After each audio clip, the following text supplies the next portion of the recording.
$2,400 a month. That is the Social Security check you earned. But the day you claim it, you decide how big that check stays for the rest of your life. Claim it at 62, and you lock in about $1,680 a month. Claim it at 70, and that same benefit becomes almost $3,000 a month. Same work record, same person. A difference of about $1,300 every single month for life. And once you choose, you generally can't undo it. Over a long retirement, that one decision can be worth more than $100,000.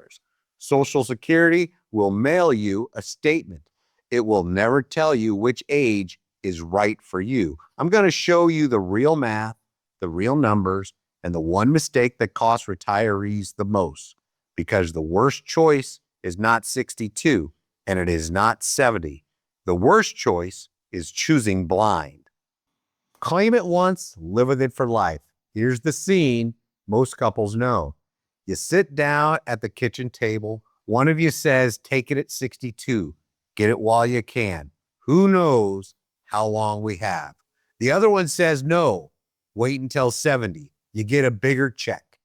You have both heard a rule of thumb. You both feel a little bit of fear, and neither one of you has actually run your own numbers. So you make one of the biggest financial decisions of your life based on a feeling and a neighbor's advice. That is how most people choose, and it can cost them for the rest of their lives. I'm Chris Duncan. I've been helping retirees with Medicare and retirement planning for nearly 20 years, and the question I hear most often is simple. When should I take my Social Security? People want me to give them an age, 62, 67, 70, but there is no single right age. There is only the right age for your situation.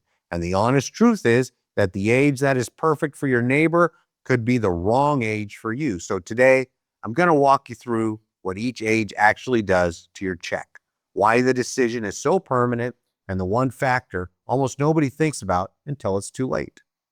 Let me show you the real numbers, your full retirement age. For most people retiring now, it's 67. That is the age where you get 100% of the benefit you earned. Take that benefit and call it $2,400 a month.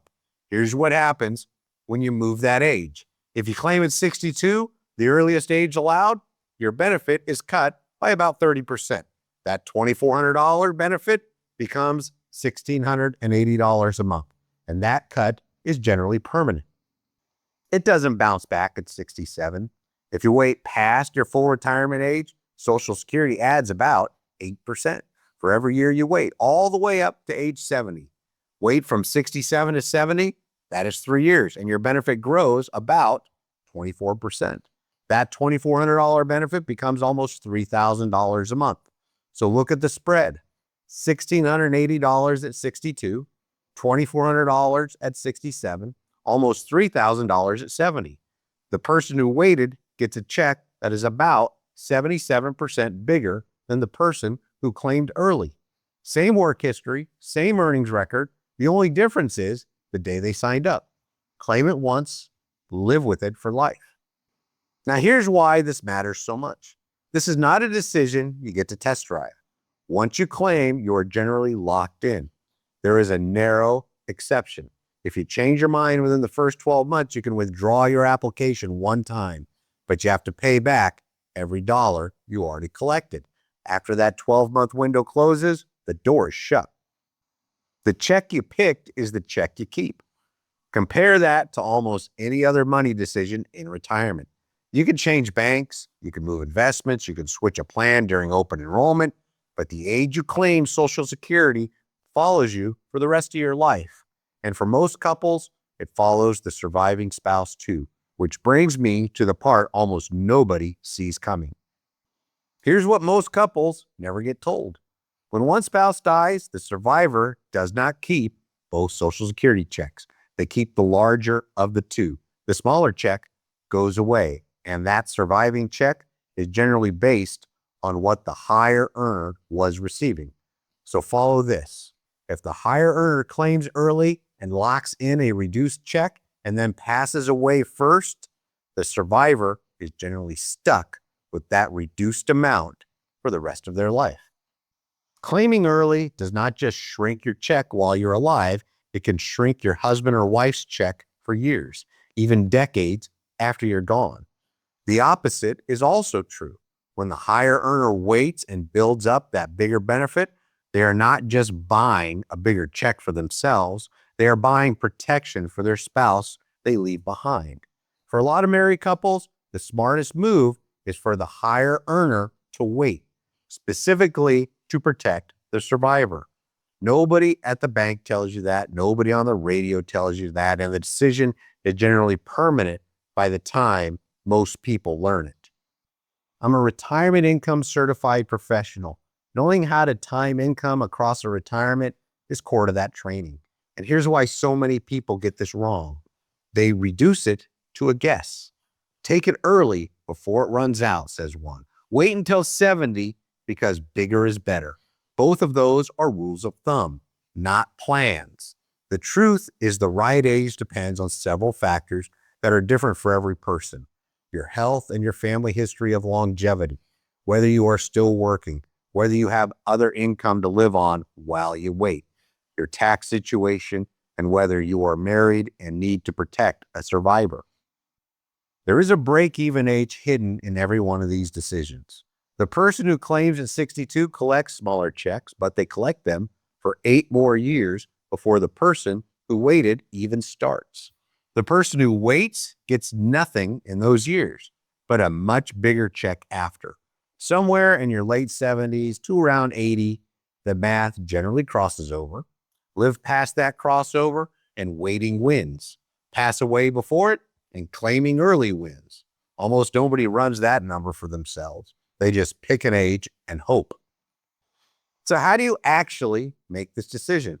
You start with your numbers, not a rule of thumb. First, you get your real benefit estimates at 62, at your full retirement age, and at age 70. You can get those directly from Social Security. Their number is 800-772-1213, and the estimates are free. Second, be honest about your health and your family history. If your parents lived into their 90s, that points one direction. If you have a serious health condition, that points another. Third, look at whether you can afford to wait. Some retirees bridge the gap by drawing from savings in their early 60s so they can delay Social Security and lock in the bigger check. That can work beautifully, but only if the math supports it. Fourth, if you're married, look at the survivor benefit. Protecting the spouse who lives longer often changes the answer. And remember, the age you claim also affects your taxes and your Medicare premiums because a bigger check can mean more taxable income. These pieces all connect. The retirees who get this right are the ones who guessed early or guessed late.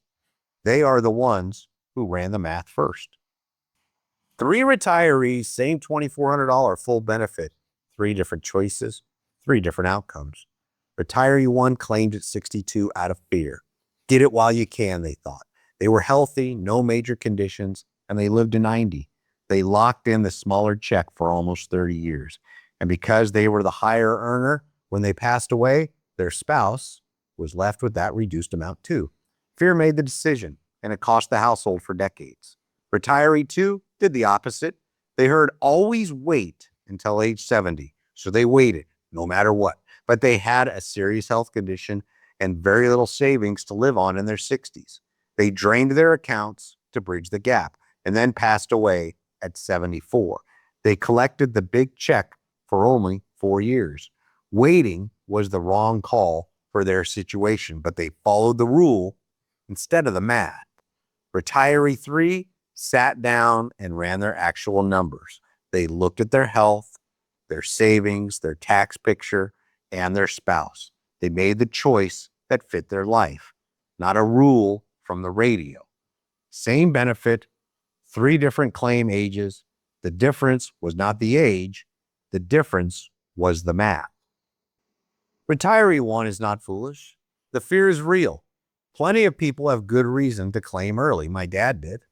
Retiree 2 is not foolish either. Waiting is often the right move. The mistake was not the age either one of them picked. The mistake was just picking it blind. Claiming at 62 is right for some people. Waiting until 70 is right for other ones. Anyone who tells you one age is always best for everybody is not giving you the full picture. The age is not the decision. The math is the decision. Claim it once, live with it for life. So make sure the choice you lock in is the one that actually fits your life. We don't work for any single company. We are independent and licensed in all 50 states. That means we look at your whole picture, your benefit estimates, your health, your savings, your taxes, your spouse, and we help you see what each claiming age actually does for your situation before you lock anything in. We offer a free retirement income review, no cost, no obligation. We walk you through your options. Go to retirewiseschool.com to schedule yours. If you're watching this on your TV, take out your phone and scan the code on your screen. Takes you straight to retirewiseschool.com. Social Security claiming rules, benefit amounts, reduction percentages, and survivor rules vary by your birth year and your personal situation, and they can change. For your exact benefit estimates, contact Social Security directly at 800-772-1213. This is general education, not personal advice. I'm not a tax advisor. Talk to a tax professional about your specific situation and review your own numbers before you make any decision. Claim it once, live with it for life. Now you know what 62, 67, and 70 actually do to your check and why this is a six-figure decision. You're seeing two videos on your screen. One shows you how the IRS quietly taxes up to 85% of your Social Security you already earned. The other breaks down how $250,000 in a CD loses $9,000 a year. Both are worth your time. I'm Chris Duncan.